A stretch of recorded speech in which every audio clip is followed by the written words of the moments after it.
Marx's theory of alienation is a phenomenon that we all feel to some degree or another, but it's one that's hard to see day to day because it requires a keen eye. The effects of it have become so common to us that we cannot see it when it is right in front of our eyes.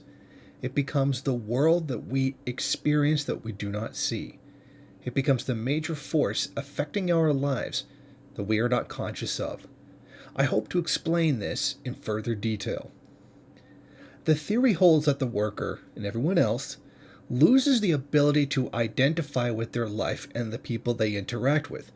Due to the workers' wage labor exploitation, they've lost control of their labor, more specifically, the product of it.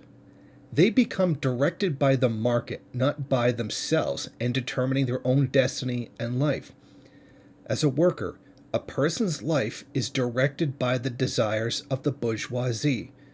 The labor of the individual is used for carrying out the capitalist profit collection, not in the direction of enriching themselves personally.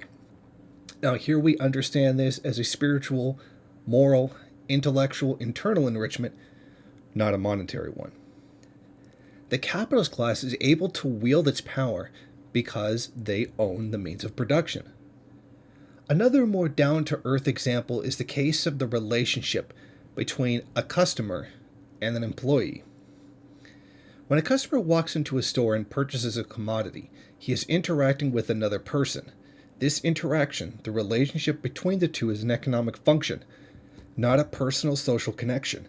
The customer does not see an employee as a person in general, but as an economic actor that is there as a part of a monetary transaction. The humanity, the species essence, as Marx put it, is removed and replaced with the obtaining of a commodity. How often have you seen cases where customers act as the employee owes them something? They often act belligerent, demanding, and outright rude towards the employee. They treat employees like enslaved servants. The capitalist facilitates this false sense of superiority with the phrase, "the customer is always right." In many cases, you're obligated to smile, be super friendly, pretend you have no emotions at all, merely reduced to a pleasure machine. You have to be super polite, or else the competition will get more customers. When did the capitalists get the right to tell you how to feel? When did they get the right to force you to produce manifestations of emotions you don't feel? This is a manifestation of alienation. In another sense, the worker is alienated from other workers. The labor power of people is a commodity to be sold on the open market. The power of a person to contribute to society, their ability to improve and interact with society, becomes a product that is bought and sold. This is in opposition to the true species essence, in which labor would be used to improve and benefit society. Instead, it is wielded for the profit-making of the capitalist class. Workers alienated from each other because they are forced to compete for wages. This competition places them at odds with each other, making it difficult for them to see their collective class interest, their mutual economic interest. This is what's referred to as a false consciousness. This is what Marx actually meant by it. It is a form of ideological control wielded by the bourgeoisie against the workers. This also has the effect of the ideological justification for capitalism in the minds of the bourgeoisie. Their superior economic position elevates them over the working class. The class divide itself is what creates that sense of superiority. This, in turn, creates the moral right and justification to rule others via the economic system. Now, to put it in Marx's own words, let us suppose that we had carried out production as human beings. Each of us would have, in two ways, affirmed himself and the other person. In my production, I would have objectified my individuality, its specific character, and, therefore, not only individual manifestation of my life during the activity, but also, when looking at the object, I would have the individual pleasure of knowing my personality to be objective, visible to the senses, and hence a power beyond all doubt. In your enjoyment or use of my product, I would have the direct enjoyment of being conscious of having satisfied a human need by my work. That is, of having objectified man's essential nature, and of thus created an object corresponding to the need of another man's essential nature. Our products would be so many mirrors in which we saw reflected our essential nature. Now that we have looked at what alienation is and how it happens, we can begin to look at the manifestation itself. It is fair to say that this alienation affects everybody in society. We all suffer from it from one degree or another. What differs is the manifestation that takes place. Alienation causes us to lose our connection to each other by the commodification of our labor and social interactions. Thus, people as social creatures seek to connect to each other in other ways. We need to identify with other people. It's a very real base part of human nature. This is far from the bourgeois view that only weak people need to identify with others, or some Randian sense in which the economic actor as an individual is the greatest above all. Human beings are social creatures that seek out meaning and social interaction. A lack of both causes mental illness. There is no disputing this fact. When this lack of connection reaches a certain point, i.e., when alienation becomes great enough, people seek out new connections, ways to identify with each other. One of the most common ways is seeking out an aesthetic that is pleasing to that person. This can manifest itself in all sorts of ways: clothing, music, general attitudes, and world outlooks. This is most typified in subcultures. Think about the subcultures that we have in modern capitalist society. They share a common theme: individuals who feel excluded from society in some general way. They form their own connection over some idea or another. They often share a connection over the way they feel. Goths often feel quite alienated away from mainstream society. They feel overly concerned about death, the inevitability of it overriding many of the joys in life and the pursuit of them. Many feel hopeless to deal with such feelings in the face of a life or social class that almost precludes that kind of happiness. They share a pessimism with each other, and thus identify with each other on that basis. They share in their struggle against this kind of feeling. The punk movement grew out of the 1980s in the United Kingdom and the destruction of that working class that was faced as a result of the Thatcherite reforms. Much of what was a very beneficial society was destroyed by the neoliberal reforms of the government. Unions were destroyed, essential services eliminated or privatized. Unending amounts of jobs were lost and poverty grew. During this time, there was an increase in income inequality in society. As a result, a very anti-establishment sentiment from the youth began to grow. Those who felt as though society had abandoned them, the anger over the destruction of society caused them to go underground or seek a new society. Punk thus rejected the mainstream and in turn was ignored by it. Music was produced that bucked the mainstream conception of what music was supposed to be. It was critical of society and entrenched power. Clothing and hairstyles became outrageous and eccentric as a rejection of the mainstream style. It is not a coincidence that punks were largely a working class group who shared anti-authority sentiments, many of them critical of the capitalism that had failed them. They built their own community based on this shared experience and feeling of rejection. Both goth and punk never made the mainstream because they were the antithesis of the mainstream.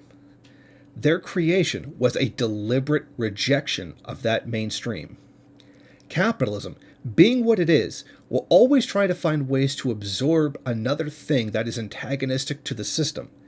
It will create a bastardized version of the anti-establishment in order to be sold to you as a commodity, thus reinforcing the system. Capitalism, the corporate music world, created pop punk, a version of punk that eliminated the anti-established element and replaced it with a wishy-washy, angsty teen mentality. Compare Dead Kennedys to Green Day and you'll see what I mean.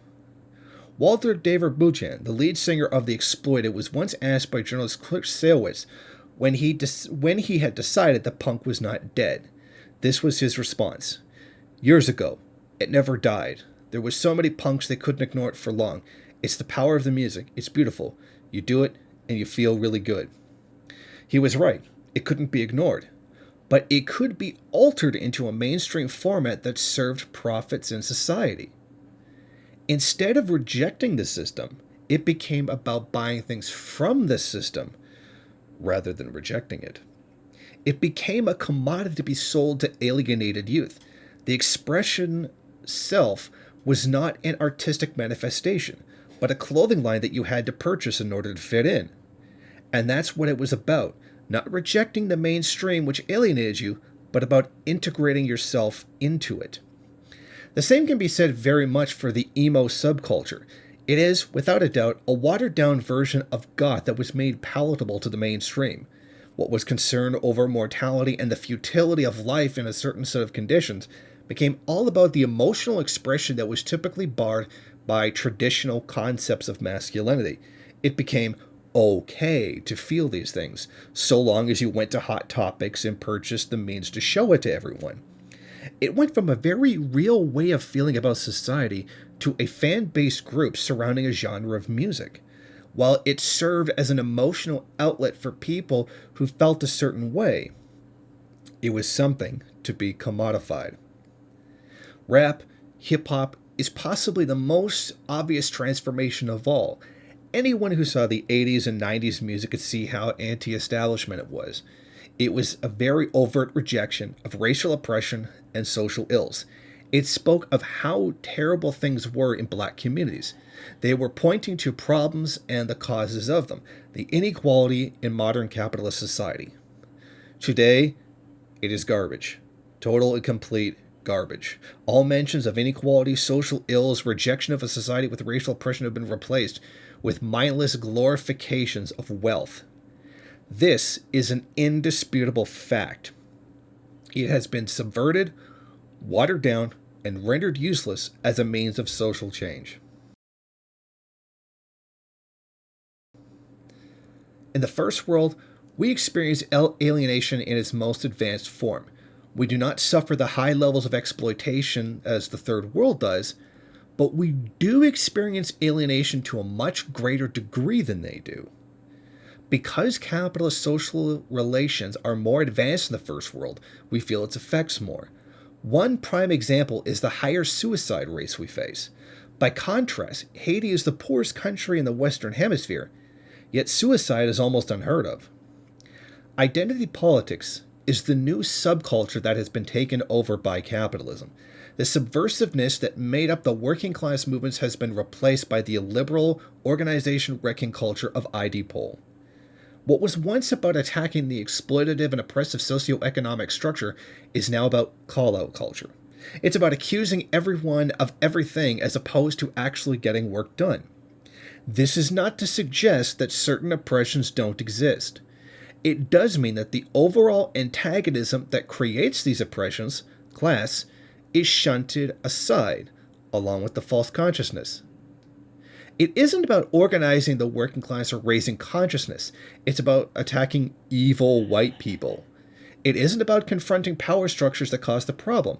It's about physically attacking and threatening women who disagree with you over gender. When ID poll is supported by the mainstream liberal capitalist Democratic Party, that should tell you that it's not subversive at all. People have come to identify with their particular identities rather than the materially existing economic class. This is all well and good if you're a liberal, but not if you claim to be a Marxist. Accusations of class reductionism are nonsense. Marxism is a theory of class struggle. If you reject that, you are not a Marxist. You are a liberal. You should immediately stop calling yourself a Marxist. Here's an example of this. ID pollers don't see themselves as workers no matter how much they may claim to the contrary. They see themselves as an identity that may also be a worker. Me? I am a worker who is bisexual, at least in the first world sense. I am not a bisexual who is working class. These people don't even want to be seen as working class. They want to be seen by these identities. These identities are supported by the mainstream liberalism, often with a great deal of commercialism involved. They've always got a commodity for you to buy. Meanwhile, the murderous system continues to kill millions around the world, wholly ignored by the narcissists in the ID poll community. None of these other oppressions will be abolished until class is abolished. The system is the perpetrator of these problems, not necessarily the cause. They cannot be eliminated while capitalism continues to exist.